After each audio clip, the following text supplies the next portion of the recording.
Hi, everyone. This will be a brief overview of the fallacy known as false dilemma. I'll give an example of a false dilemma in a minute here, but first I'll say a few words about the general features of this mistaken reasoning. Um, First of all, a dilemma is when one is presented with two choices. So that's what the die means. It means two. A trilemma would be three choices and so on, but we'll just talk about having two choices. A genuine dilemma holds when you really only have two options. So either A or B, there is no C, D, or anything else. You must do either A or B. And that could be in terms of courses of action. It could be in terms of what you're going to choose to believe, things like that. And a false dilemma, right, as the name suggests, is when someone presents there as being only two options when in fact there are more.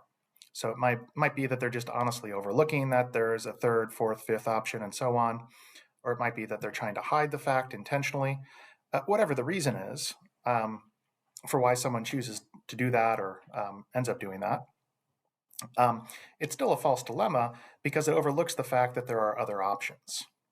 And you can see why this is a mistake in reasoning and why it could be problematic to fall for it.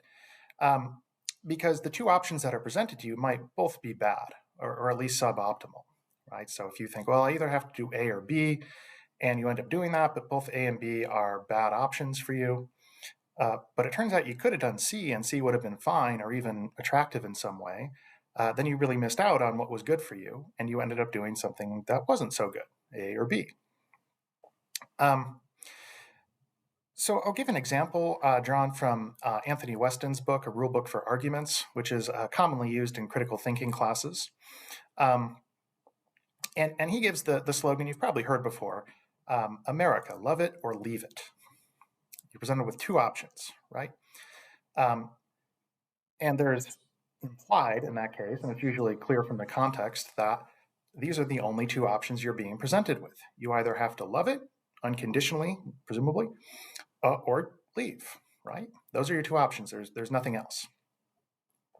And you can see why people do this, right? They don't want to have a more nuanced discussion, or they don't want to think about the other options that obviously exist. But that doesn't change the fact that there, of course, are other options. So you might think that, for example, it's dangerous to unconditionally love a country, that one should be critical of one's own community and try to improve it in various ways. And that would be sort of a middle ground between completely accepting what your country currently stands for and turning your back on it entirely and just leaving, right? There's, of course, room in between. Maybe you like the country, right? But you don't think it's perfect. You don't quite love it. But you might think that it's better than the alternatives. Or you might think that you'd like to leave, but it's just not possible. So I'm going to make the best out of this situation, even though my country, whatever it is, America in the case of the example, but you might think my country, whatever it is, it isn't all that great, but leaving is not an option, right? So that would be a case in which the dilemma presented doesn't even present two real options, because if you can't leave, right, because nowhere else will take you, or you don't have the means to travel or something like that, then leaving the country is not a real option for you at all. False dilemma comes up all the time, right? It, like many fallacies, can occur in advertising. It occurs in politics. It occurs in everyday life.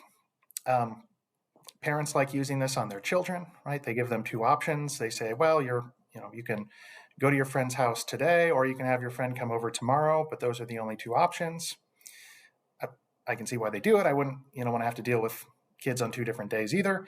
But of course, logically speaking, there are a bunch of other options, right? It could be, well, what about neither of those?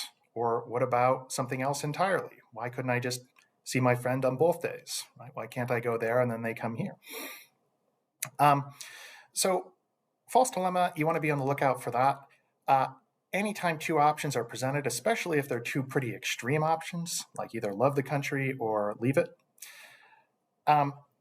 there's a good chance you're being presented with a false dilemma. It's pretty rare in life, right, that there are genuinely only two options. There are often many, many more.